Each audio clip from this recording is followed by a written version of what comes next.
Sua família o expulsou por não usar magia de fogo, mas ele se revela o mais forte usuário de magia do vento do mundo. Kazuma Kanagi era visto como um fracasso na família Kanagi, famosa por seus poderosos magos de fogo.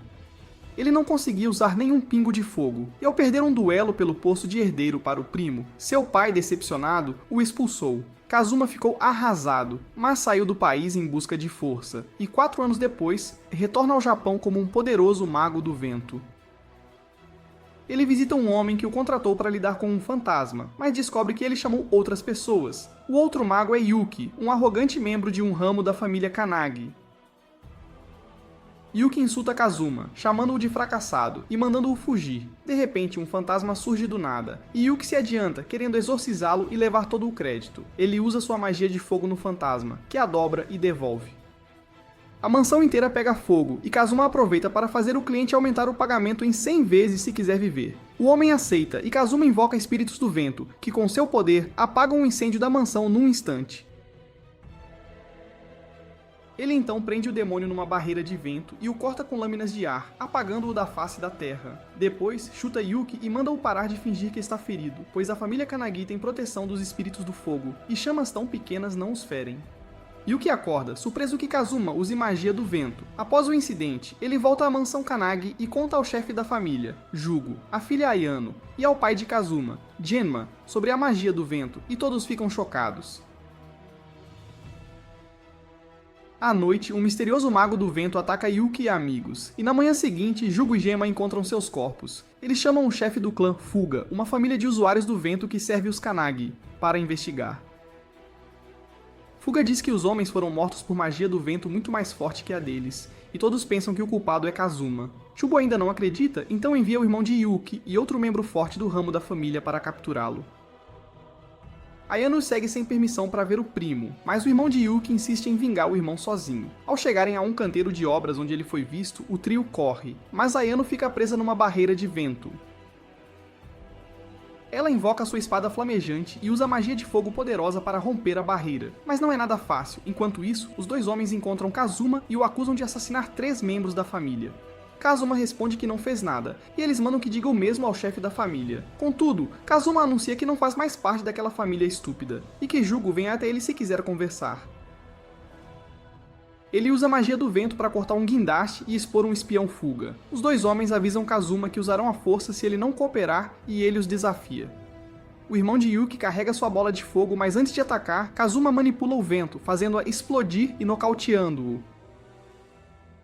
De repente, ele sente uma presença maligna e um usuário do vento oculto ataca os dois Kanagi, esmagando-os ao demolir um prédio. Kazuma fica chocado e, ao olhar para cima, vê uma mão oculta por espíritos do vento.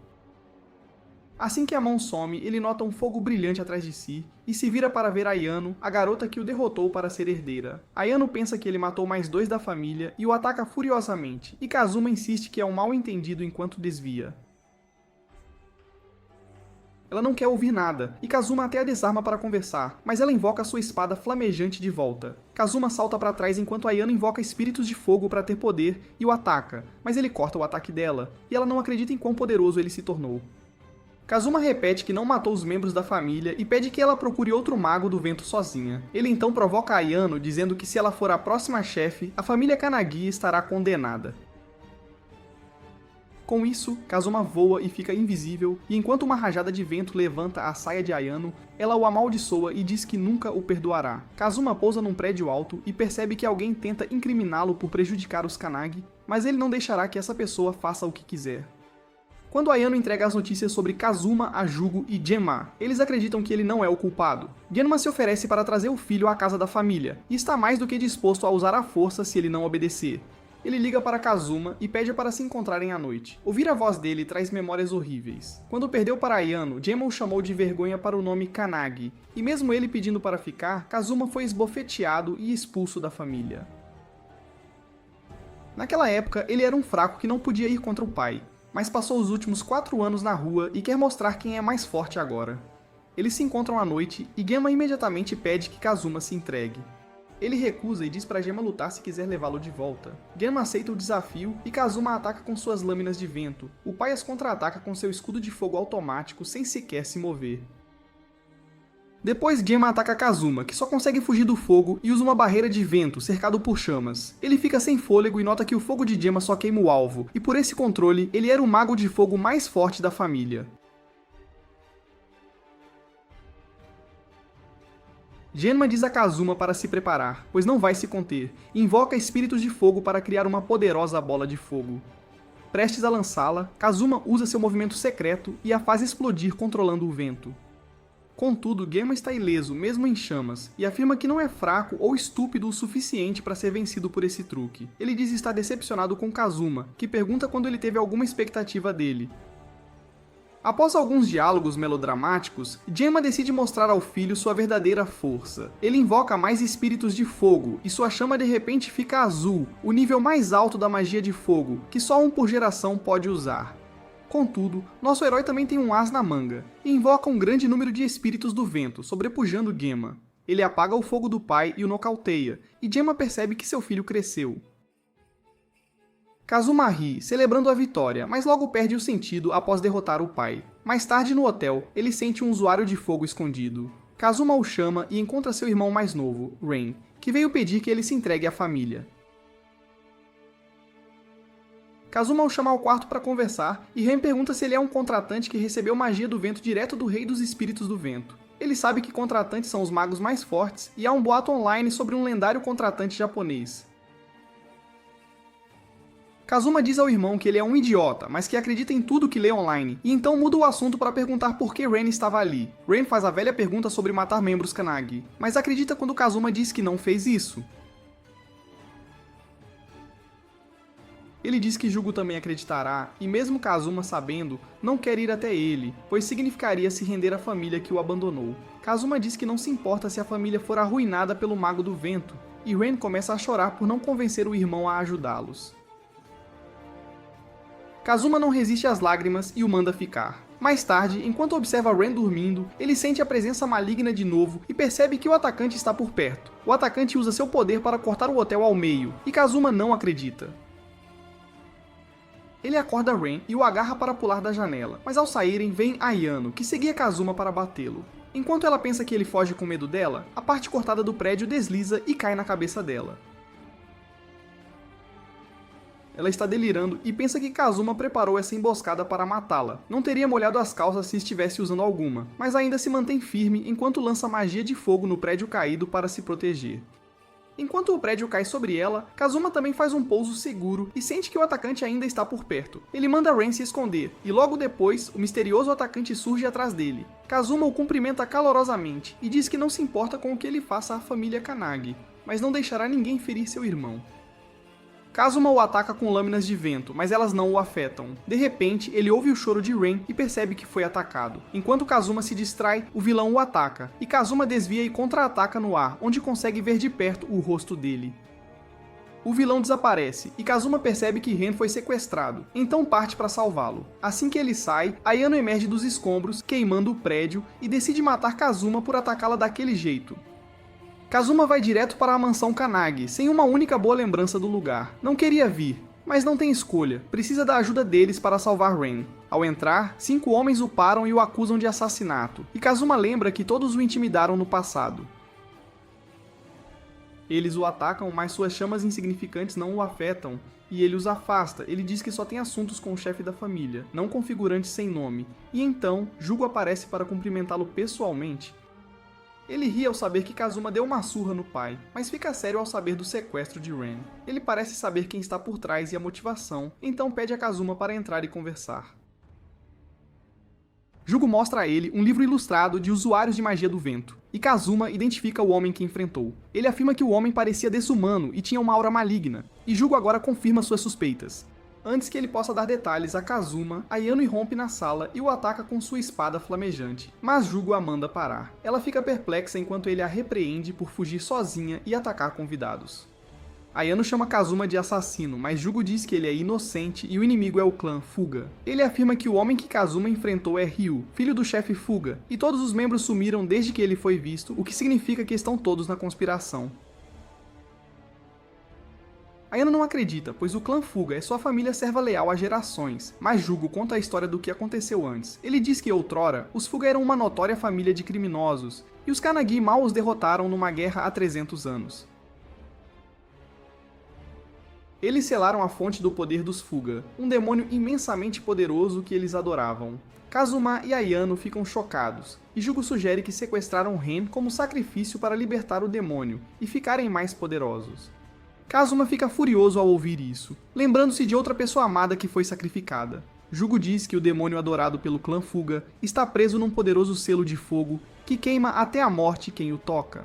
Os únicos que sobrevivem a esse poder são os membros diretos da família principal Kanagi, pois eles criaram o selo e podem removê-lo. Uma vez solto, o demônio entrará em alguém do clã Fuga, concedendo-lhe grande poder, enquanto outros membros controlarão espíritos malignos. Jugo acredita que Ryu já é hospedeiro de espíritos malignos e em seguida será do demônio. Ele também tem certeza de que, assim que o demônio for libertado do selo, reconhecerá Ren como membro de sua linhagem inimiga e o devorará por inteiro. Ayano declara furiosamente que não permitirá isso. Ela chama o clã Fuga de ingratos e diz que o ressentimento deles é injustificado, já que a família Kanagi os acolheu e os colocou no caminho certo. Kazuma não concorda e afirma que os Kanagi só os usaram como ferramentas e nunca fizeram nada por eles. Ele sabe como os impotentes são tratados nessa família, e como os Fuga foram intimidados por 300 anos, estavam certos em se revoltar. Jugo também concorda com Kazuma e diz que tentou corrigir as coisas, mas era tarde quando assumiu o poder. Ayano não se importa e quer salvar Ren. Ela afirma que ele não nasceu para ser devorado por um demônio e as palavras ressoam em Kazuma, que se lembra de alguém do passado que disse o mesmo antes de ser sacrificada. Ele diz a Ayano que ela não conseguirá lutar sozinha contra Ryu e o clã Fuga, então ele irá para apoiá-la. Ele pede que ela queime os espíritos malignos dentro de Ryu com sua espada flamejante e ele cuidará do resto. Ayano não confia nele, mas Jugo sim, e pede a ajuda de Kazuma. Contudo, Kazuma não faz caridade e diz que devem pagá-lo em dinheiro vivo, pois não são mais sua família. Jugo concorda em pagar o preço e diz a Kazuma a localização do demônio selado.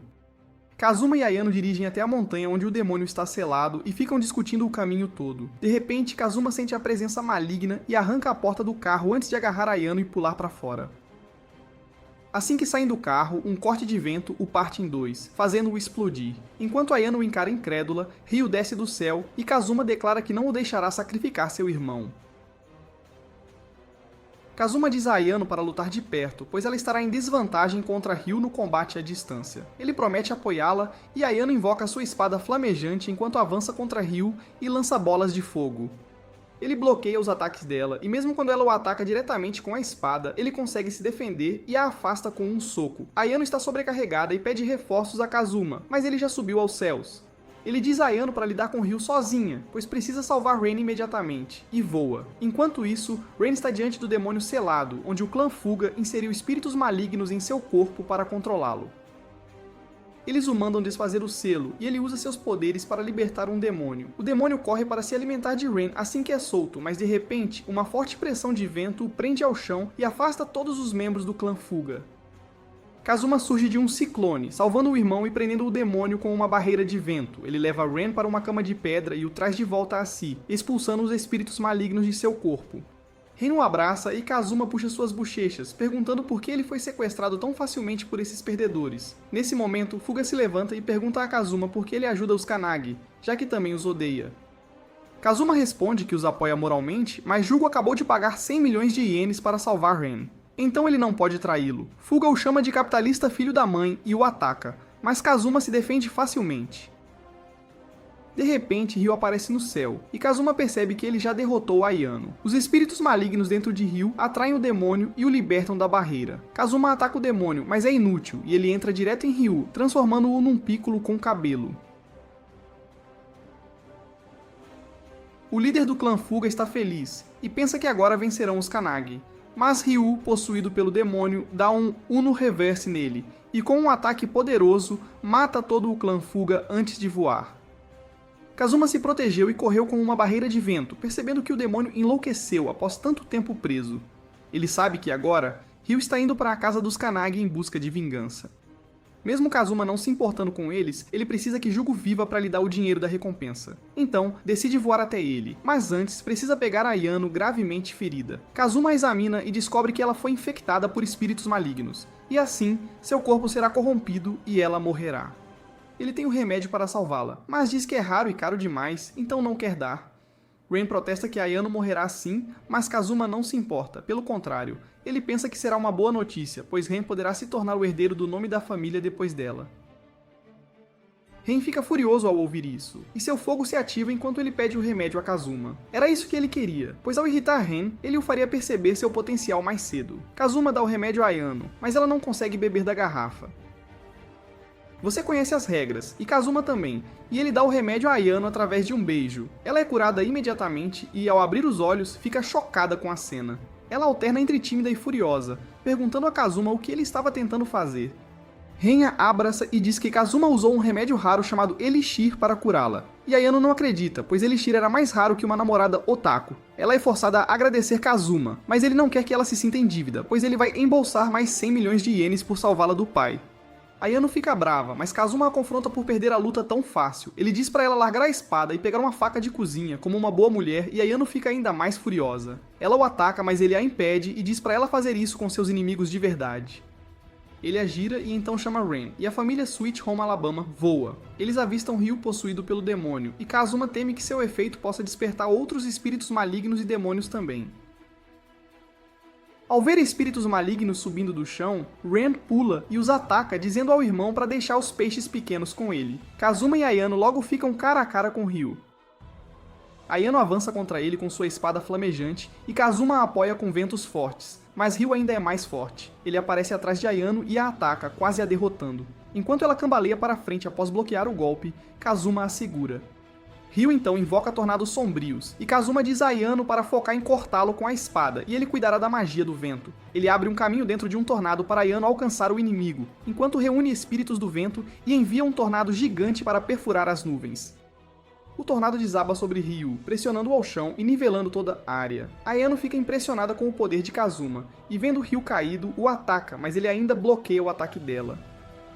Vendo-a lutar com dificuldade contra o inimigo, Kazuma decide usar seu verdadeiro poder para vencer. Ele pede a Ayano para manter Ryu ocupado enquanto ele prepara algo grande. Ela fica frustrada por ele não ajudar na luta, e desconta toda a sua raiva em Ryu.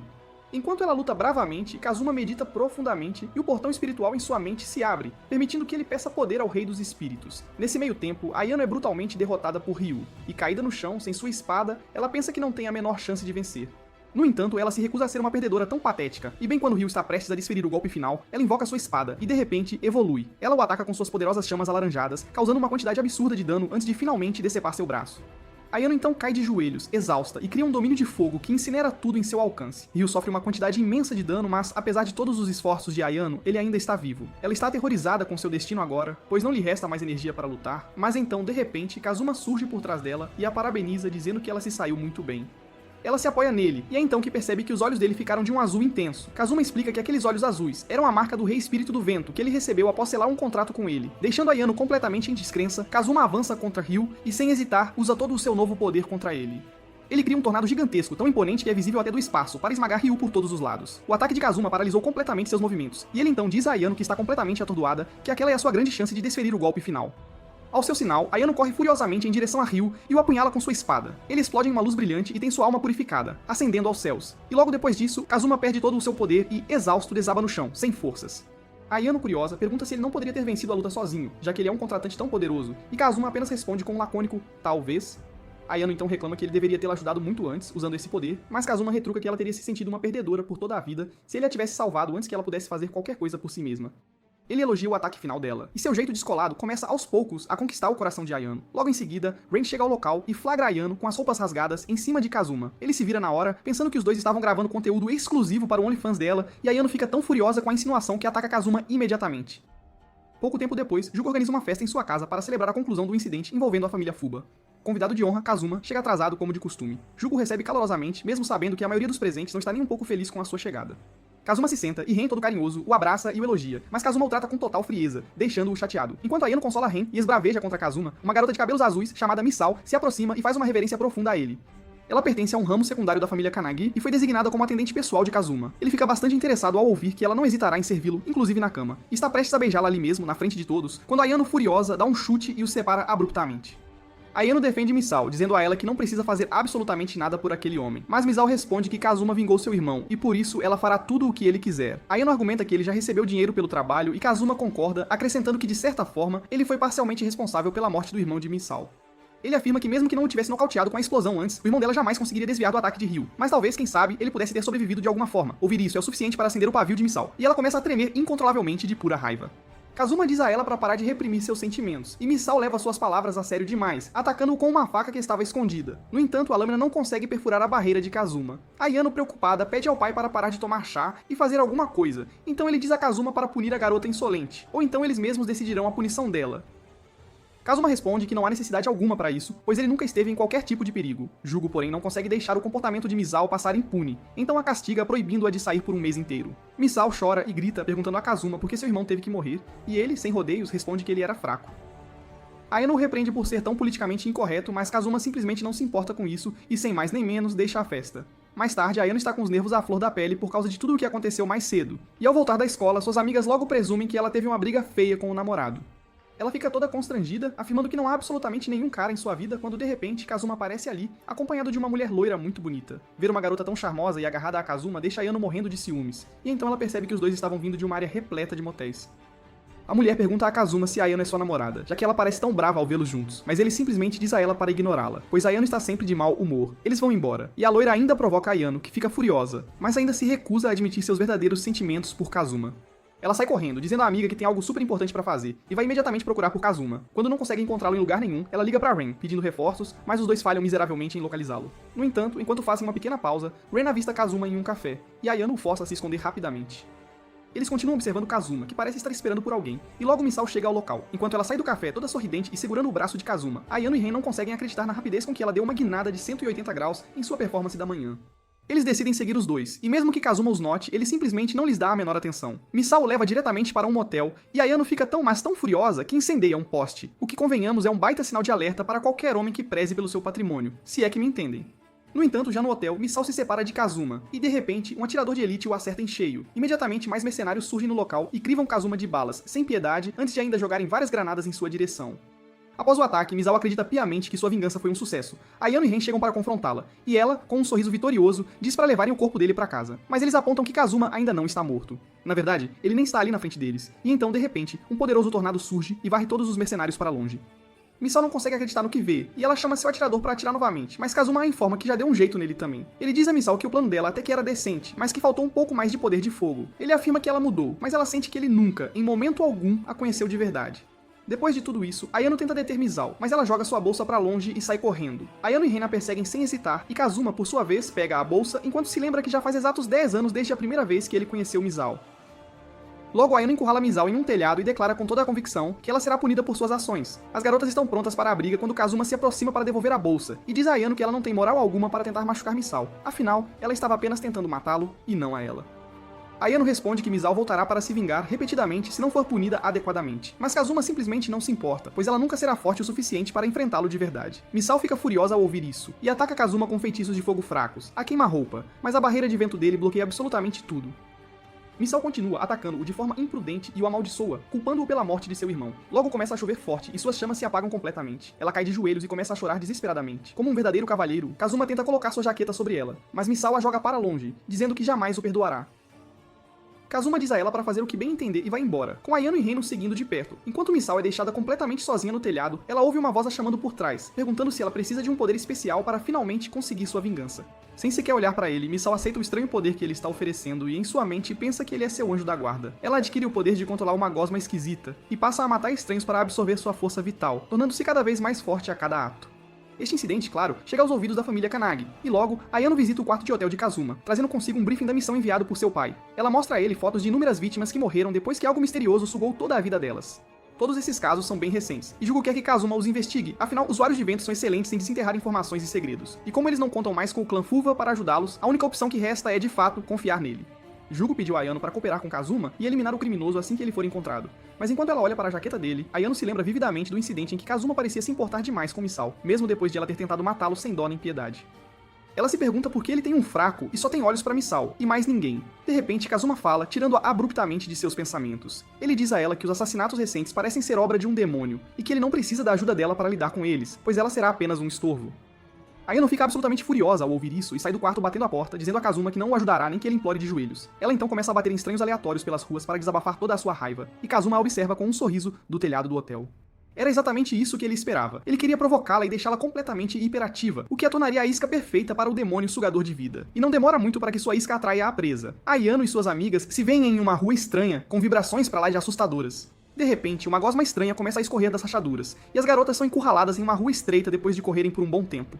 Ayano saca sua espada e começa a cortar a gosma, mas como ela precisa lidar com inimigos vindo de ambos os lados, ela fica exausta rapidamente. Kazuma estava de olho nela o tempo todo, observando cada movimento, e ele pensa que aquela é a chance perfeita para fazer sua grande entrada. Ele vai para a rua vazia e usa sua magia de vento para entrar na estranha zona onde as garotas estão presas. Ayano fica aliviada e feliz em vê-lo, mas Kazuma diz a ela para focar na batalha à frente, enquanto ele se encarrega da gosma que vem por trás.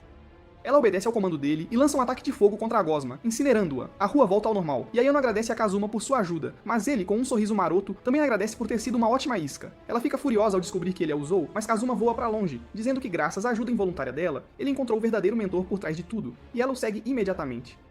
Kazuma descobriu que Misao é, na verdade, a grande culpada por trás de todo este incidente. Ele vai até o parque onde ela está sentada, tranquilamente, emitindo uma aura maligna bem visível. Kazuma pergunta se ela tem a menor ideia do que está fazendo, e ela responde que está ficando cada vez mais forte para finalmente vingar seu irmão. Ela está absolutamente confiante de que, após absorver a força vital de milhares de pessoas, ela superará Kazuma, e finalmente o matará. Nesse exato momento, Ayano chega ao local, pronta para a briga, mas tanto Kazuma quanto Misao, em uníssono, dizem a ela para ficar completamente fora disso. Ayano saca sua espada de chamas, declarando que jamais perdoará Misao por matar pessoas inocentes, mas Kazuma a impede. Enquanto ela resiste cobrindo-se em fogo, Misao, percebendo a oportunidade, foge rapidamente, pois sabe que ainda não está preparada para enfrentar Kazuma de verdade. Ela desaparece no exato momento em que Ayano está prestes a atacá-la. E Ayano, indignada, pergunta a Kazuma por que ele simplesmente a deixou fugir. Ela o avisa que agora a família Kanage assumirá a responsabilidade de puni-la, mas Kazuma responde que não permitirá que ninguém interfira em seus planos. Ele apaga as chamas de Ayano com um sopro e desaparece, deixando-la completamente perdida, sem saber o que fazer em seguida. Ela vai para casa e conta tudo a Jugo, que então atribui à família direta de Misao a responsabilidade de aplicar a punição. O pai de Misao quer matá-la e já a deserdou, sem pensar duas vezes. Jugo demitiu Kazuma do trabalho e contratou outra equipe para ajudá-los a investigar a garota fugitiva, mas Kazuma já havia avisado que, de qualquer forma, ele ainda iria atrás dela.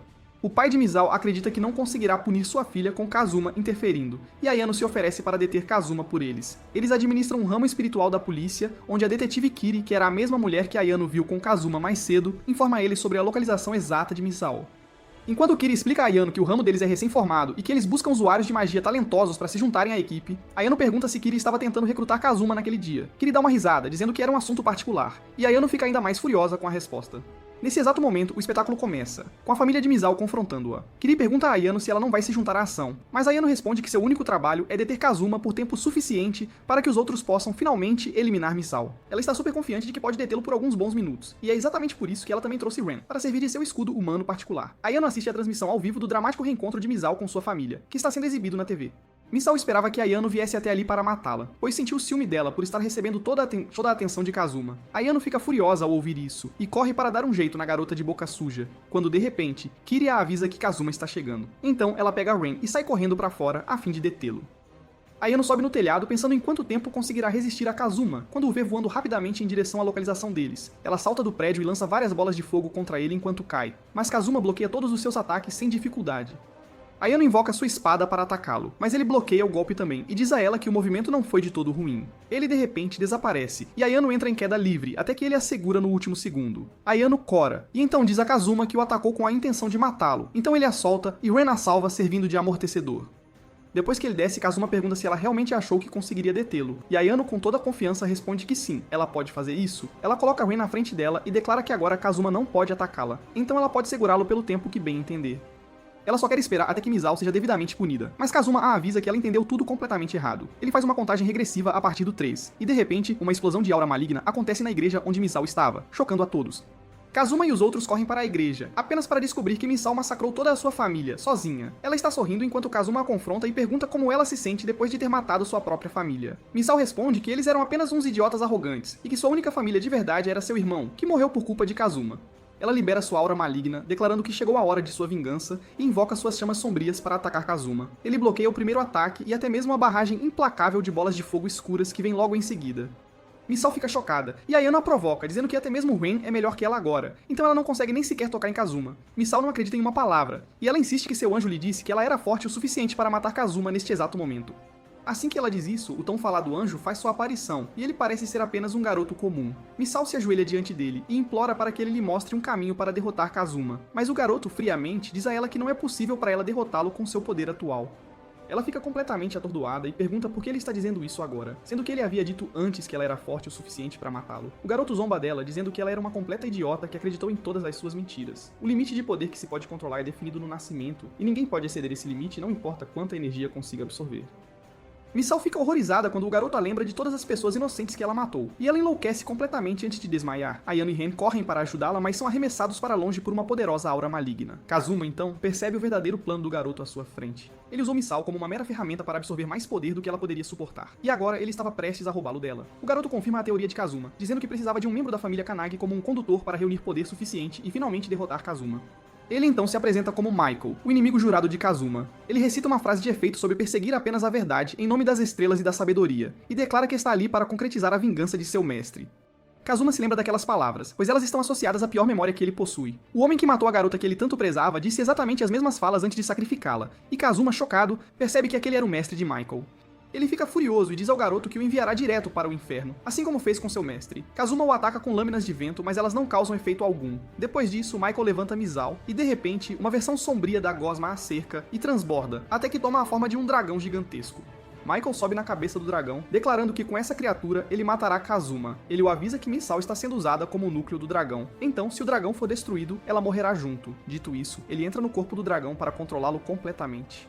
O dragão os ataca com uma chama sombria, e enquanto eles desviam, Kazuma pergunta a Ayano se ela consegue purificar apenas o dragão sem prejudicar a garota, usando a habilidade especial da família Kanagi. Ayano responde que ainda não aprendeu essa técnica e Kazuma perde a confiança, frustrado com a falta de preparo dela.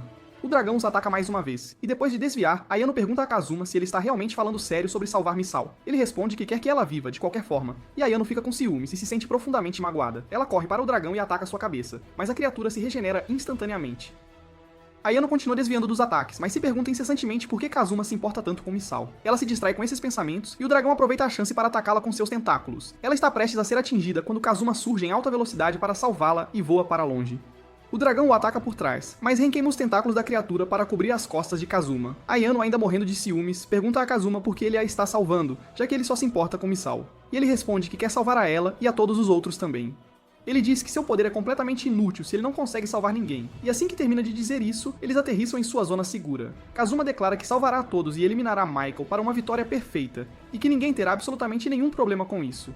De repente, ele se sente fraco e percebe que se feriu gravemente enquanto protegia Ayano há pouco. Ayano diz a ele para dar um tempo, para estancar o sangramento e se recuperar do ferimento, mas Kazuma insiste que ele precisa ir e salvar a todos, sem demora. Ayano fica furiosa e diz a ele para cuidar da própria vida antes de sequer pensar em salvar os outros. Ela o repreende dizendo que ele não salvará ninguém com aquele ferimento e promete manter o dragão sob controle enquanto ele se recupera. Kazuma a abraça e a agradece, dizendo que ela se tornará uma grande mulher no futuro. Ayano fica toda constrangida, e então ele pede que ela segure o dragão por apenas 5 minutos, pois é o tempo exato que ele precisa para se recuperar e voltar à forma. Ayano então vai dar cobertura a Ren, que está lutando bravamente contra o dragão, completamente sozinho. Ren fica chocado ao ver o sangue de seu irmão em Ayano, mas ela o tranquiliza, dizendo para ele confiar em Kazuma. Enquanto eles continuam lutando bravamente contra o dragão, Kazuma medita e abre o portão para o mundo espiritual, a fim de usar todo o poder do contratante. Kazuma lança pra frente com um empurrão. Ele chega ao campo de batalha, no exato momento em que Ayano está prestes a ceder, e impulsiona a espada de chamas dela com sua magia de vento, transformando-a em uma poderosa chama azul. Kazuma lança para frente com um empurrão de magia de vento, e ela corta o fogo sombrio do dragão de Gosma, antes de atacar sua cabeça com força total. Apenas um único golpe é suficiente para envolver todo o corpo do dragão em chamas intensas, e ele queima e derrete completamente. Ayano cai, mas Kazuma a segura, e então eles ficam cara a cara com Michael, que está rastejando para fora dos escombros de Gosma, sem entender por que diabos ele perdeu. Ele pensa que mesmo depois de absorver o poder de milhares de humanos, ele não conseguiu derrotar Kazuma, mas, ao ver os olhos azuis de Kazuma, ele finalmente percebe que ele é um contratante. Michael o amaldiçoa enquanto as chamas azuis o consomem por completo, e ele finalmente morre. Misao está inconsciente, e Kazuma a cobre gentilmente com seu casaco, dizendo para ela voltar para casa agora. Ela não quer fazer isso, pois agora que percebeu os pecados imperdoáveis que cometeu, tudo o que ela mais deseja é morrer.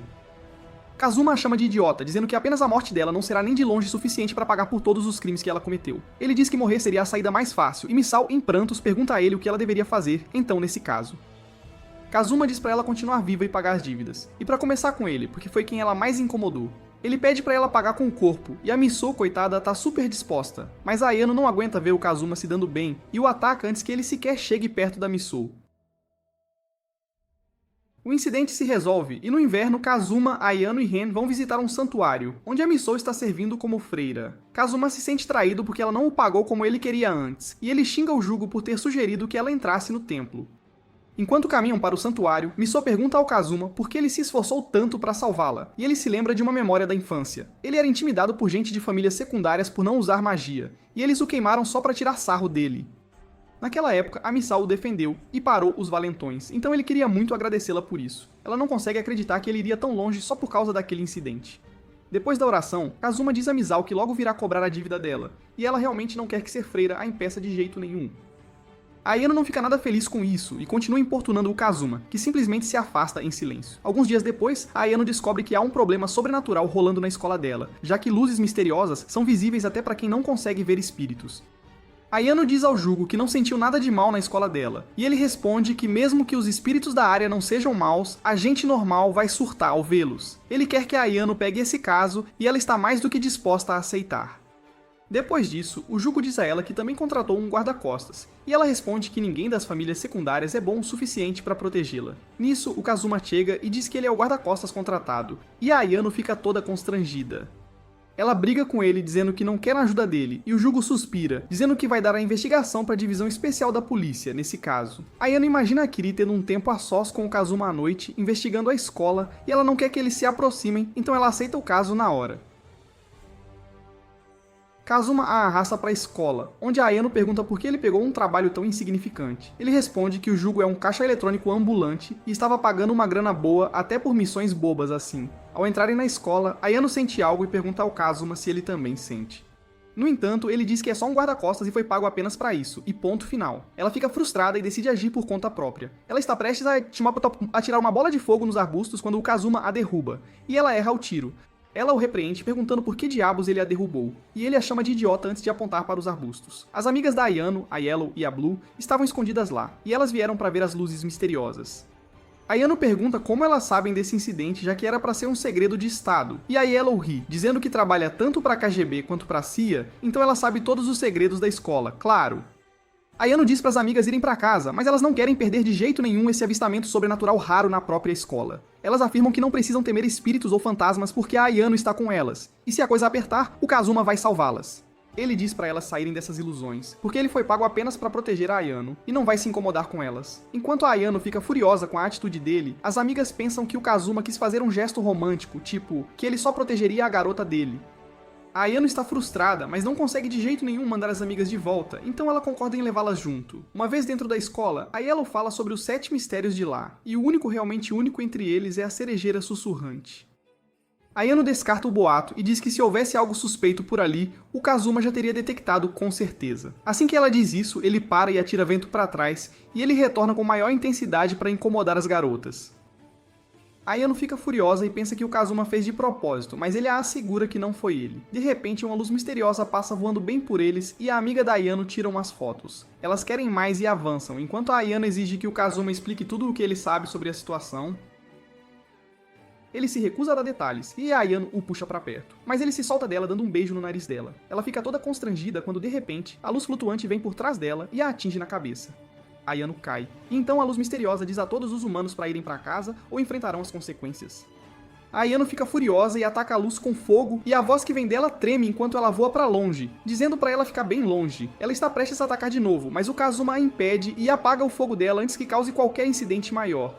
A Ayano pergunta por que ele a parou, e ele responde que sente que a luz misteriosa está tramando alguma coisa, e ele quer localizar o esconderijo dela seguindo-a. A Ayano não está totalmente convencida, mas ela deixa o Kazuma assumir a liderança. Logo a luz misteriosa começa a fazer mais pegadinhas com as garotas, fazendo-as flutuar usando ventos bem fortes. Enquanto cai no chão, a Ayano fica brava e persegue a luz, só para levar um choque molhado na cara e fazê-la tropeçar a escada abaixo. E não para por aí, a luz misteriosa continua causando travessuras, fazendo as garotas escorregarem na cera, jogando uma estátua nelas e depois as encharcando com água gelada. Elas se abrigam numa sala de aula para se secar e a Ayano suspeita que o Kazuma esteja escondendo alguma coisa dela. No entanto, ele se inclina sobre o ombro dela e recita uns versos bem doces da Bíblia Res para assegurá-la de que a protegerá, não importa o que aconteça. Ayano está convencida, e então de repente o Kazuma percebe que todos os ventos estão se reunindo lá no quintal. O grupo decide ir verificar, e Ayano pergunta ao Kazuma por que ele não detectou isso antes. Ele responde que a presença do que está causando essa travessura é natural, então é bem difícil de identificar. Assim que entram no quintal, um balde cai na cabeça da Ayano, e as amigas riem enquanto tiram fotos. Ela está furiosa e derrete o balde antes de sacar sua espada de fogo e atacar a luz misteriosa, mesmo enquanto ela implora por um tempo. Quando Ryu Kazuma diz pra ela parar, ela começa a chorar porque nunca foi humilhada desse jeito antes. Kazuma então diz a luz flutuante para vir até ele, e a voz o desafia a pegá-la, se ele conseguir. Ele prova que pode fazer isso com muita facilidade, e joga a luz no chão usando pressão do vento repetidamente. Ele então pega o orbe de luz e encontra uma pequena fada do vento bem travessa lá dentro. Ela pisca e se apresenta como Tiana, dizendo que está fazendo de tudo para manter os humanos longe deste lugar à noite, porque ela simplesmente não gosta deles. A Ayano ainda está brava, e está prestes a atacá-la quando o Kazuma diz para ela parar. As amigas dela comentam que a fada e a Ayano têm a mesma idade mental, e ambas se ofendem na hora com essa afirmação. Todos riem delas, já que agem exatamente como uma a outra. E então o Kazuma diz para Ayano não ficar tão chateada, porque ele a levará para jantar para compensar tudo isso. Ela fica toda constrangida enquanto as amigas a parabenizam pelo primeiro encontro oficial, mas ela ainda aproveita a chance para dizer a ele para reservar o restaurante mais caro da cidade, claro. Depois disso, eles se voltam para a fada e perguntam o que ela estava fazendo ali. Ela responde que está ali para realizar o último desejo de um velho amigo que está morrendo. Ela voa para a cerejeira murcha e chama outras fadas que circulam a árvore, trazendo-a de volta à vida. A árvore de repente floresce completamente e todos ficam simplesmente maravilhados. Uma forte rajada de vento leva as pétalas das flores, e então a árvore retorna ao seu estado morto enquanto as fadas voam para longe. Enquanto o grupo volta para casa, as garotas dizem que as fadas podem ser perdoadas por suas travessuras, porque estavam trabalhando duro para proteger a paisagem. No entanto, o Kazuma não concorda com elas, e diz que se as fadas realmente quisessem proteger a paisagem da árvore florescendo, não teriam feito absolutamente nada. Elas causam comoção para atrair atenção, não porque são estúpidas, mas porque querem se livrar de humanos bobos para pregar peças neles. A Ayano fica furiosa ao ouvir isso e amaldiçoa as fadas, enquanto as amigas finalmente entendem que o Kazuma sabia de tudo o tempo todo, mas não contou a verdade porque ele também estava se divertindo vendo ela ser alvo de pegadinhas. Mais tarde, a Ayano continua exorcizando demônios, enquanto o Kazuma atua como guarda-costas dela, mas ele não tem muito o que fazer, coitado. Eles continuam discutindo como sempre, mas começaram a se dar melhor, com o Kazuma a levando para jantar toda vez que vão numa missão juntos. A Ayano sempre pede o item mais caro no restaurante mais caro, mas o Kazuma é podre de rico, então isso não o incomoda nem um pouco. Enquanto janta um dia, ele ouve a fada do vento o chamando de O Contratante, e ele sai da mesa dizendo a Ayano que algo importante surgiu. Ele encontra a fada Tiana nas ruas e pergunta como ela soube que ele era o tal contratante. Ela revela que o chefe do clã dela a contou e pediu para ela contatar o contratante, porque ele é o único que pode ajudar a encontrar o tesouro roubado do clã deles. Tiana implora ao Kazuma para pegar de volta aquele tesouro do humano que o levou, ou o clã inteiro deles pode ser extinto. Kazuma pergunta pela recompensa do trabalho e a Tiana diz que eles são fadas do vento, então ele poderia dar um passe livre desta vez, já que ele trabalha para o Rei Espírito do Vento. Kazuma se afasta com um tapa, dizendo que mesmo que ele tenha um contrato com o Rei Espírito, ele não vai dar nenhum brinde para eles, de jeito nenhum. Tiana implora a ele para ajudá-los e oferece o ouro e as joias que eles têm na Terra Natal como sua taxa, então ele aceita o trabalho. Enquanto isso, em outro lugar, o Ren está voltando da casa de um amigo quando encontra uma linda garota sentada no parque. Ele fica hipnotizado pela voz e pelo olhar dela, e caminha até ela sem nem mesmo perceber. A garota o cumprimenta e pede para ele brincar com ela, e o Ren não consegue parar de corar. Ele concorda em brincar com ela, mas antes disso, ele coloca a jaqueta dele nela porque está muito frio. Eles sobem nos balanços onde a garota se apresenta como Ayumi. Ela parece triste, mas se diverte bastante brincando com o Ren. Quando estão prestes a ir embora, ele diz que deveriam sair de novo, e ela de repente fica meio sombria. Nisso, uma van para na frente deles, e alguns guardas armados saem dela. Eles empurram o Ren e seguram a garota enquanto se preparam para usar um taser nela.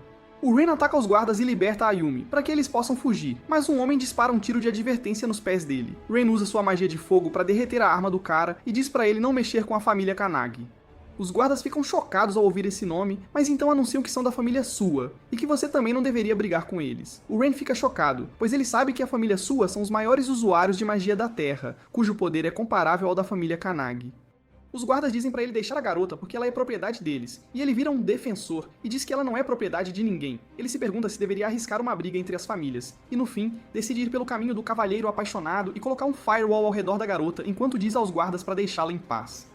Eles fogem, mas não antes de dizer que ele vai pagar caro por isso. A Yumi agradece ao Ren, e então pede a ele um último favor, levá-la a um lugar que ela quer muito, muito visitar. Ele aceita o pedido dela e a leva, enquanto a família Sua contata o Jugo sobre ele ter roubado a propriedade deles.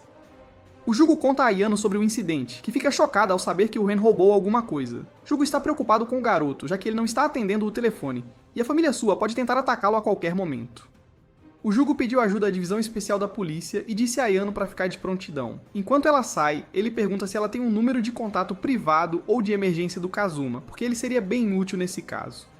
Ayano diz que não tem motivo nenhum para ter o número privado dele e sai da sala, tão chateada que ele saiu do restaurante sem pagar a conta mais cedo. Enquanto isso, o Kazuma está andando com a fada Tiana, que envia uma imagem do tesouro diretamente para a cabeça dele. Ela se recusa a dizer se era um ovo ou uma semente, mas o Kazuma pensa que pode encontrar o tesouro só de olhar a imagem e a identidade do culpado. Ele fica surpreso que os ladrões não eram outros senão a família Sua, conhecida como os maiores usuários de magia da Terra. O Kazuma os conhece como uma família sem coração e astuta, sem honra ou vergonha, e ele tem tentado destruí-los há bastante tempo. Ele diz que essa chance será perfeita para atacá-los, e a Tiana está aterrorizada com ele agora.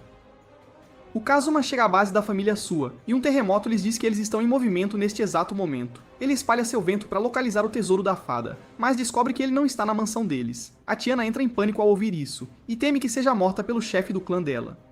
No entanto, o Kazuma diz para ela parar de entrar em pânico e para focar nas vozes que vêm da mansão. Eles ouvem servos relatando a uma mulher chamada Kureha sobre o acidente em que eles perderam o tesouro. O Kazuma fica surpreso ao ouvir o nome dela, porque ele ouviu muitos rumores desagradáveis sobre essa mulher. Na mansão, a Kureha está comandando os servos da família Sua em nome de seu pai doente, e quer garantir o tesouro a todo custo antes da grande cerimônia de amanhã.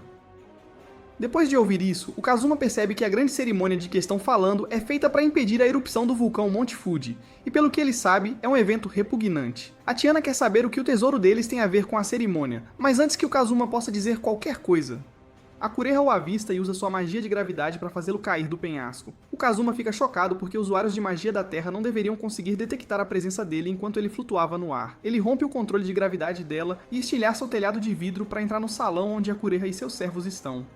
Os servos atacam o Kazuma com cristais afiados, mas ele os estilhaça todos com uma rajada de vento. A Kureha fica chocada ao vê-lo usar magia do vento, e então, de repente, a Tiana cai e atinge a cabeça do Kazuma. A família Sua fica chocada ao ver uma fada, e o Kazuma aproveita essa chance. Ele pega a Tiana inconsciente e declara guerra à família Sua em nome das fadas, cujo tesouro eles roubaram. Com isso, o Kazuma voa para um lugar seguro, onde revela o próximo passo de seu plano para a Tiana. Ele quer esperar a família Sua localizar o tesouro, e quando o trouxerem de volta para casa, ele os pegará em flagrante e lhes fará justiça. Ele ri como um louco, pensando que será divertido esmagar a família deles. Enquanto esperam por alguma ação, a Tiana fica entediada com o Kazuma, e pede para ele pelo menos dizer por que a família Sua precisa do tesouro da fada para impedir a erupção do vulcão. Ele conta a ela a história da origem da cerimônia, que começou há 300 anos. Naquela época, um vulcão entrou em erupção com uma força tremenda, e a energia liberada dele deu origem a uma besta gigante que causou muita destruição. A família Sua o enfrentou, e o chefe deles estabeleceu um contrato com o Rei Espírito da Terra, e com seus poderes ele conseguiu selar a besta. No entanto, a família havia morrido depois de enfrentar um monstro tão poderoso, e mesmo o selo que ele colocou não era forte o suficiente para mantê-lo permanentemente. O Kazuma afirma que o selo é eficaz apenas por 30 anos, e é por isso que eles realizaram a grande cerimônia para selar novamente o monstro. A cerimônia exige que uma pessoa da família Sua gaste toda a sua magia e força vital para selar novamente o monstro, e quando fazem isso, eles morrem. A Tiana fica horrorizada ao ouvir que eles sacrificaram um membro da família, mas ainda não entende a parte do tesouro da fada nisso tudo. Enquanto isso, o Ren está com a Yumi, pois ele a está levando para ver o belo mar a pedido delas. Ela se desculpa por fazê-lo sair do caminho para atender ao seu último pedido. O Ren se pergunta o que ela quer dizer com isso, mas então a Yumi de repente se agarra a ele, e ele esquece todas as suas perguntas. Logo, eles pegam um trem, onde a Yumi diz ao Ren que voltará para a família Sua depois de ver o oceano. Ele pergunta por que ela iria para um lugar onde é tão maltratada, e ela sorri tristemente enquanto lhe diz que não tem nenhum outro lugar para voltar. Eles logo saem do trem na última estação e aproveitam seu pequeno encontro, onde o Ren pede a Ayumi para ir para a família Kanagi com ele, se ela quiser, porque eles podem protegê-la. Ela balança a cabeça enquanto lhe diz que é membro da família principal Sua, e então pergunta se ele sabe sobre a grande cerimônia que a família dela realiza. O Ren já ouviu falar, mas então, de repente, ele percebe a razão pela qual a Ayumi estava tão triste. Ela estava destinada a ser um sacrifício. Ele fica bravo que a família dela a esteja matando, mas ela diz pra ele não ser tão exagerado com isso. Ela afirma que é algo que precisa ser feito, porque se ela não for sacrificada, o vulcão vai entrar em erupção e ceifar a vida de muitas pessoas. Ela está contente que a vida dela será útil para todo mundo e o salvará do desastre, mas antes disso, ela quer criar algumas memórias felizes. A Ayumi afirma que não tem nenhuma memória real porque, aparentemente, as memórias de outra pessoa foram plantadas dentro do cérebro dela. É por isso que ela queria ver muitas coisas por si mesma para criar algumas memórias reais, e é por isso que ela quer ver o mar também. O Ren fica tocado ao ouvir a história dela e promete a Ayumi que a protegerá a todo e qualquer custo. Ele diz pra ela parar de dizer coisas como se quisesse morrer, e ele certamente encontrará um jeito de impedir que o vulcão entre em erupção, salvando a vida dela também. A Ayumi fica feliz em ouvir as palavras dele e espera que elas se tornem realidade. Depois disso, eles vão pro mar, e a Ayumi está realmente animada para espirrar água por todo lado. O Ren quer dar a ela um bônus, então ele usa sua magia de fogo para criar um pôr do sol artificial só pra ela. Ela fica emocionada às lágrimas com o gesto dele, e diz que está muito feliz por ter conhecido um garoto tão gentil como ele. Nisso, duas pessoas da família sua vêm até lá e dizem a Ayumi que se ela fez boas memórias, pode voltar com eles e fazer a parte dela na cerimônia. A Ayumi chama a garota de Mayumi, e o Ren parece surpreso ao perguntar se ela é a irmã mais velha dela. A Mayumi não recebe essas palavras nada gentilmente e diz que não quer ser misturada com essa garota patética. A Ayumi estremece ao ouvir isso, e então a Mayumi pede ao Ren para devolver a propriedade da família sua. Antes que ele possa dar uma resposta, a Ayumi devolve a jaqueta a ele e sai depois de agradecê-lo por tudo. Ela vai até a Mayumi, que a esbofeteia, e então até o servo dela espanca a pobre garota, acusando-a de fugir para que a Mayumi pudesse ser sacrificada no lugar dela. Ele bate a cabeça dela no chão e depois a pisa com força. O Ren não aguenta ver isso, e ele ataca o homem, dizendo que não vai permitir que uma garota seja assediada bem na frente dele. Ele declara que protegerá a Ayumi, e a irmã dela comanda o servo para cuidar do garoto. O servo vai lutar contra o Ren e diz a ele que todo mundo que precisa do chão para se apoiar está em desvantagem contra usuários de magia da terra. Ele manipula a areia para atacar o Ren, que só consegue desviar e fugir. Ele encontra alívio temporário em um tronco e se pergunta o que fazer. Tem uma ideia, mas antes de agir, o servo ataca o tronco, fazendo-o perder o equilíbrio. Ren invoca espíritos de fogo e se envolve em chamas, enquanto o servo reúne espíritos da terra para acabar com ele. No entanto, sua magia não ativa, e ele percebe que Ren usou seu fogo para derreter a areia sob seus pés, transformando-a em magma sob seu controle. Ren declara que é sua vez de atacar e lança uma chama poderosa nos servos, que falham em bloqueá-la com sua parede de areia. O servo é torrado e cai no chão, e Ren se vira para Mayumi, dizendo que ela é a próxima. Contudo, ela manda seu servo se levantar, e ele, o rei dos simps, se prepara para lutar apesar dos ferimentos por ordem dela. Mayumi então pega a Ayumi e zomba de Ren, dizendo que ele tem gostos estranhos se pode amar uma boneca como ela. Ela afirma que a Ayumi nem é uma pessoa de verdade, pois foi criada clonando seu DNA. Ela diz que, embora a garota pareça ter 12 anos, ela tem apenas um mês de idade, e suas memórias também são copiadas dela. Ren não consegue acreditar, mas Ayumi diz que é verdade, ela é um clone criado para ser sacrificado durante a grande cerimônia. Ele cai de joelhos ao processar essa reviravolta chocante, e Mayumi lhe dá outra notícia difícil de engolir. Ela afirma que mesmo que Ayumi não seja sacrificada, ela não viverá por mais de alguns meses, pois foi criada sem muita preparação. De repente, Ayano chega e vê Ren de joelhos. Ela pergunta a Mayumi o que fizeram com ele, e ela responde que não machucaram fisicamente seu primo. Ayano vai verificar Ren, e Mayumi avista a detetive Kiri, que trouxe a ruiva até ali. Ela pede a Kiri que transmita sua mensagem à família Kanaide, dizendo que não apresentarão queixas pelas ações tolas do filho deles, mas que deveriam ser mais cuidadosos da próxima vez. Mayumi vai embora, mas Kiri sabe que os problemas da família Tsuba ainda não terminaram. O encrenqueiro Kazuma espera do lado de fora da casa da família Tsuba, acorda a fada que dorme em sua cabeça e diz a ela que o alvo deles chegou. Enquanto Mayumi e Ayumi saem do carro, Tina nota o tesouro das fadas dentro de Ayumi. Ela diz a Kazuma que é hora de trabalhar e que ele deve pegar o tesouro, mesmo que precise cortá-la. No entanto, Kazuma planeja voltar para casa por enquanto, pois em vez de pegar o tesouro tão cedo, ele quer pegá-lo bem no meio da cerimônia para ver a cara de desespero da família sua.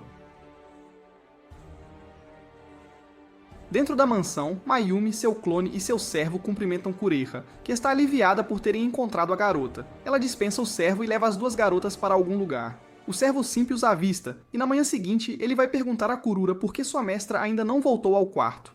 Ela ri de suas ameaças vazias, e decide recompensá-lo por sua lealdade feroz. Ela o leva ao santuário da família sua, e lhe mostra um pilar de cristal gigante no centro da caverna. Kureha diz ao servo para olhar cuidadosamente dentro do pilar e usar um feitiço para encontrar Mayumi lá. Ele exige saber por que ela foi aprisionada, e Kureha lhe diz que, como Ayumi fugiu no último momento, os ajustes finais não puderam ser feitos, e ela não será suficiente para completar a cerimônia. É por isso que Mayumi terá que emprestar seu poder para completar a cerimônia. Kuryova assegura ao Lord Simp que sua mestra não estará em perigo letal, mas as coisas podem tomar um rumo diferente se alguém os interromper. Ela fala sobre Kazuma, que veio declarar guerra à família deles em nome das fadas, e diz que ele tem poder igual ao dela. O servo fica devastado ao perceber que não pode proteger Mayumi de um inimigo tão poderoso, e Kureha pergunta se ele precisa de um poder enorme que possa ajudá-lo a proteger sua querida mestra de qualquer coisa no mundo. Ela oferece o poder que ele precisa, e ele não hesita em aceitá-lo. Depois disso, Kureha vai até seu pai, a quem ela transformou em pedra para impedi-lo de interferir em seus planos. Ele afirma que nunca quis impedi-la de fazer a grande cerimônia, mas não estava feliz com suas ambições. Kureha zomba dele, dizendo que se ele quisesse parar suas ambições, poderia ter tentado conversar com ela antes de tentar tirar sua vida. No entanto, ele falhou miseravelmente, e estar preso na pedra era seu castigo agora. Ela diz a ele que vai usar até Mayumi na cerimônia, e pede que ele fique quieto e assista ao fim da família Tsuba com seus próprios olhos. Ela desce da caverna ao lado do pilar de cristal, pensando que esta noite sua ambição será realizada. Enquanto isso, na casa Kanagi, Jugo recebe uma ligação da família Tsuba, que lhe diz para não deixar seus familiares interferirem novamente na cerimônia deles. Assim que a ligação termina, Ayano entra em seu quarto e Jugo diz que conversou com Ren mais cedo, e ele ainda está muito deprimido com o que aconteceu com a garota. No entanto, ele sabe que eles não têm o direito de interferir na grande cerimônia conduzida pela família Tsuba, e diz a Ayano para não se deixar levar pelas emoções. Ela concorda e diz que não fará nada imprudente, e então vai até Ren, que está sentado deprimido perto de um lago.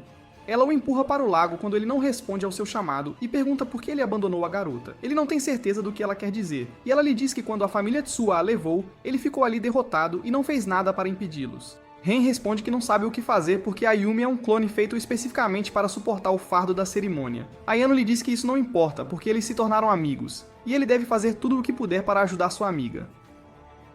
Ren pensa profundamente em suas palavras e tem um monólogo interno se perguntando o que deveria fazer. Ele sente que deveria deixar sua amiga ser sacrificada para impedir a erupção do vulcão, mas então começa a chorar ao perceber seus verdadeiros sentimentos. Ele quer ver Ayumi novamente e pedir desculpas por tê-la abandonado antes. Era isso que Ayano queria ouvir, e ela diz a Ren que eles deveriam ir e se esgueirar rapidamente na casa Tsuha, mas apenas para pedir desculpas a Ayumi e nada mais. No entanto, eles não sabem que Ayumi está pronta para a cerimônia. Ela é escoltada até a caverna pelos guardas, onde Kureha a espera. Ela a provoca sobre ter sido abandonada pelo namorado, e mesmo que Ayumi diga para não se importar, Kureha continua falando sobre isso. Ela lhe diz que os humanos são criaturas tolas, que podem se deixar levar demais pelas emoções. De repente, alguns servos vêm para avisá-la sobre dois magos de fogo intrusos, e Ayumi imediatamente percebe que Ren veio por ela. Lá fora, Ayano está torrando os servos da família Tsuya, porque eles os encontraram e atacaram primeiro. Rena lembra que ela estava falando em se esgueirar silenciosamente, mas ela diz que o barco já zarpou. De repente, os servos os atacam com estilhaços de rocha, e Ren lhes diz que não está ali para interferir na cerimônia, e irá embora depois de encontrar Ayumi.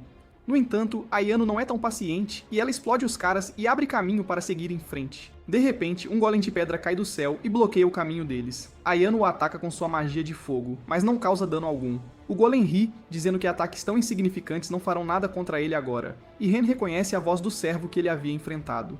O golem atira balas de rocha nos intrusos, mas Ayano as queima com sua espada de chamas. Ela diz a Ren para ir em frente e encontrar sua namorada enquanto ela cuida do grandalhão. Ele não tem certeza, mas como ela o manda, ele corre. O golem não planeja deixá-lo ir e manifesta uma mão extra do chão para capturá-lo. Ayano corre para salvá-lo e atinge a mão podre com sua espada de chamas, mas não faz nada, e o golem a chuta para longe. Ela se pergunta por que sua espada de chamas não funciona no golem, e ele lhe diz que é inútil resistir. Ele pega Ren em sua mão e ameaça esmagá-lo se algum deles ousar fazer um movimento. Ren está com dor e pergunta ao Lord Simp quando ele ficou tão feio. O Simp lhe diz que essa forma é resultado de obter um poder imenso que ele precisa para proteger sua mestra. Ele explica que a vida de Mayumi estava em perigo se alguém interferisse na cerimônia, então ele se tornou poderoso seguindo a técnica secreta de Kureha, e descartou sua humanidade para salvar sua mestra. Ren começa a suar porque não consegue competir com ele no torneio de Simps, mas então ele encontra uma maneira de convencê-lo de que está fazendo as coisas erradas. Ele afirma que se ele morrer protegendo sua mestra, ela ficará triste, mas o Simp não quer ouvir sua palestra e tenta jogá-lo no chão. Por sorte, Kazuma chega à cena naquele momento e corta os braços e o torso do golem para salvar seu irmão. Ayano ficou surpresa ao vê-lo e perguntou por que ele estava ali, e Tina aparece por trás dele e começa a dizer que o contratou agora mesmo.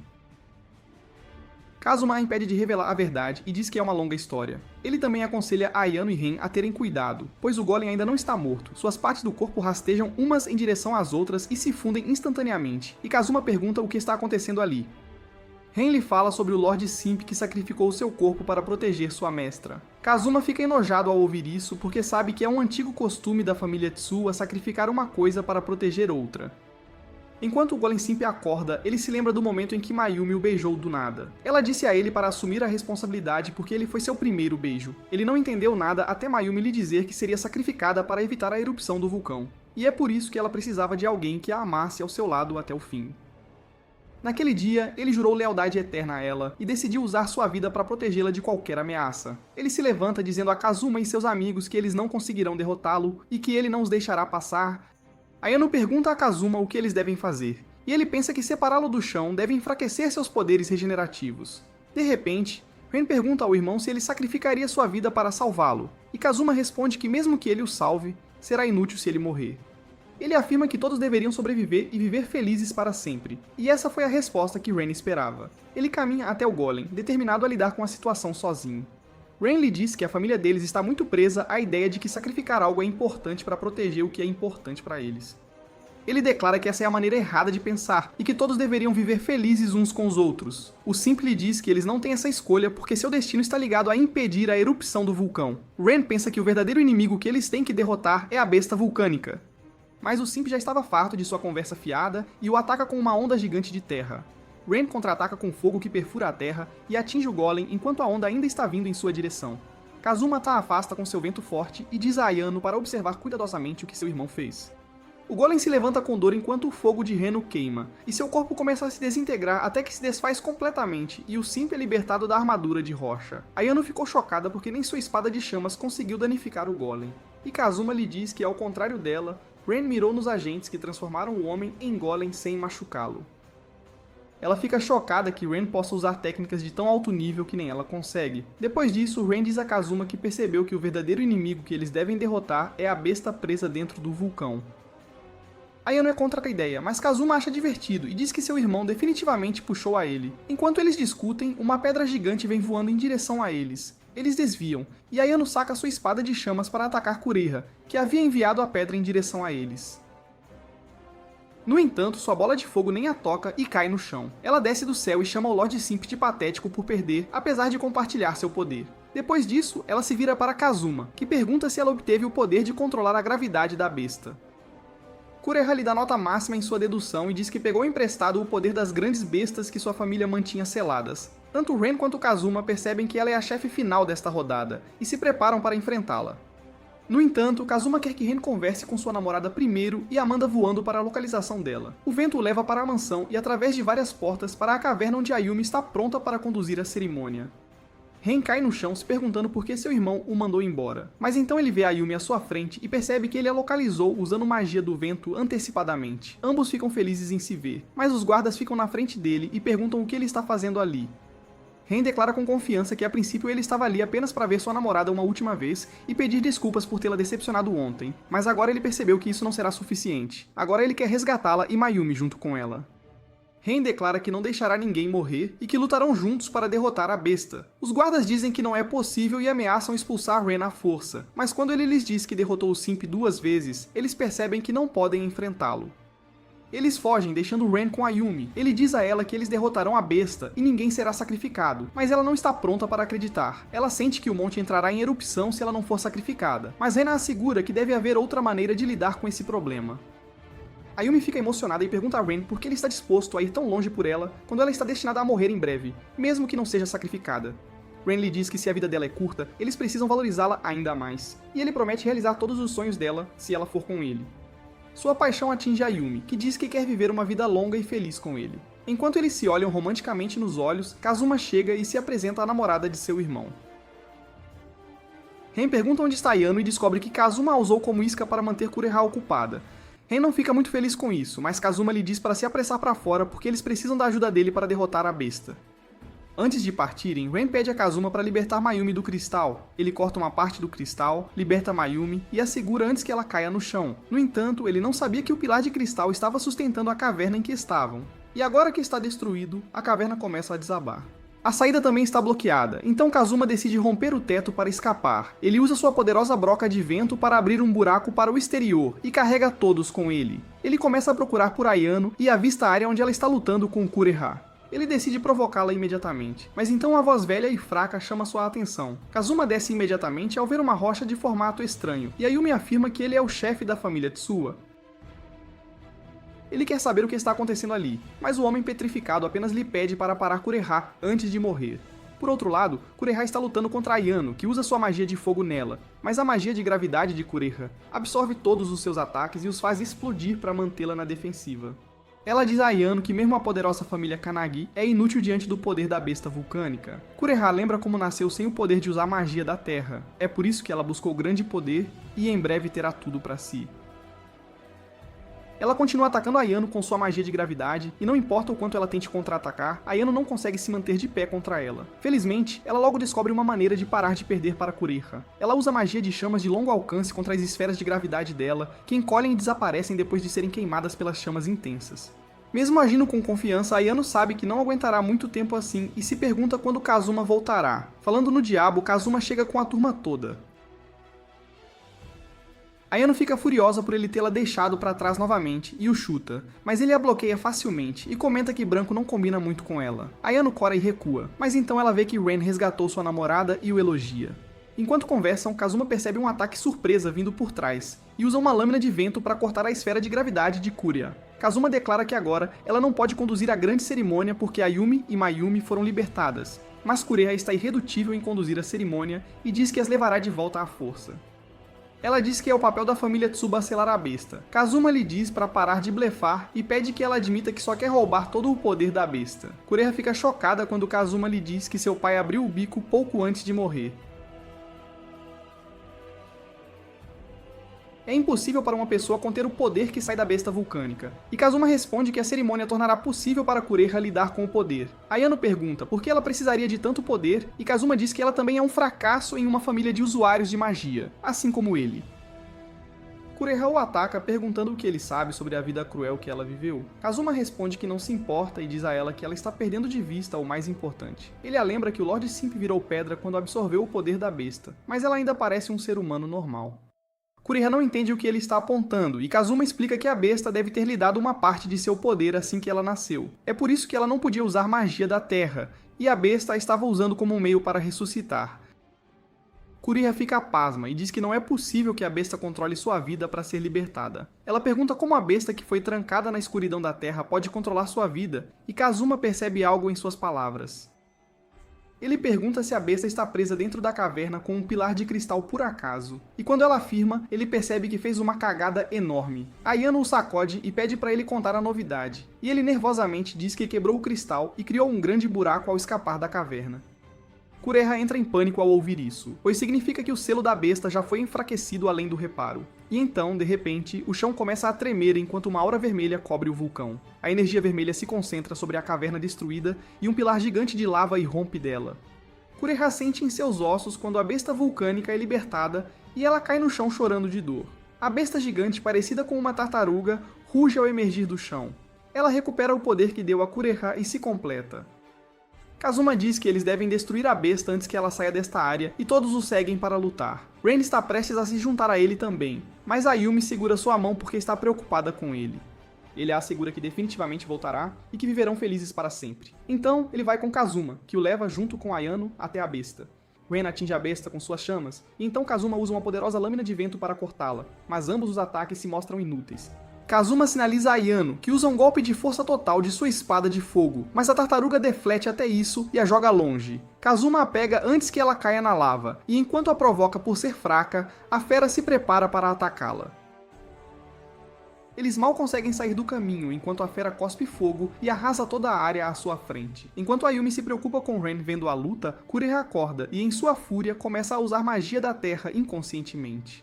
Ela está furiosa com a fera que lhe tirou tudo e comanda os espíritos da terra para lhe concederem poder.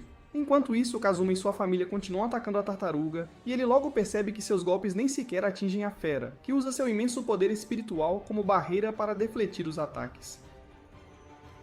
Ayano diz pra ele entrar no modo contratante, mas ele sente que é perigoso demais usar esse poder, pois só pode usá-lo por 5 minutos e depois será um alvo fácil. Ele deseja que houvesse um jeito de enfraquecer a defesa da fera, mesmo que por 1 minuto, e seu desejo é atendido quando espinhos de rocha emergem da terra e restringem a fera. Kureha está desabafando sua fúria contra a fera que destruiu sua vida, e agora que ele tirou seus poderes, ela pode usar sua magia da terra. No entanto, seus espinhos se estilhaçam ao tocar a fera, e ela não pode fazer nada além de praguejar contra ele. A fera a ataca com seu poder de gravidade, e Kureha é evaporada sem deixar rastros. Sem perder 1 segundo, Ren lança uma barragem de ataques contra a fera, que quebra o chão para arremessá-lo longe. Kazuma o pega e o leva para uma posição mais alta, de onde ele continua atacando a fera. Ayumi está vendo tudo e percebe que eles não podem vencer assim. As palavras de Ren pedindo para ela passar a vida inteira com ele ecoam em sua mente, e ela decide dedicar sua vida a ele. Ela inicia a grande cerimônia, e o brilho radiante que ela libera enfraquece o poder da fera. Ren percebe o que ela está fazendo e diz para ela parar, pois morrerá se completar a cerimônia. Kazuma afirma que Ayumi sabe a verdade melhor do que ninguém, mas, apesar do perigo, ela escolheu lutar para poder viver com ele. Kazuma pergunta o que ele fará para viver com ela, e Ren declara que matará a fera instantaneamente. Ele pede a Kazuma e Ayano que lhe emprestem seus poderes, e eles estavam apenas esperando por isso. Kazuma abre o portão espiritual e ativa o poder do contratante.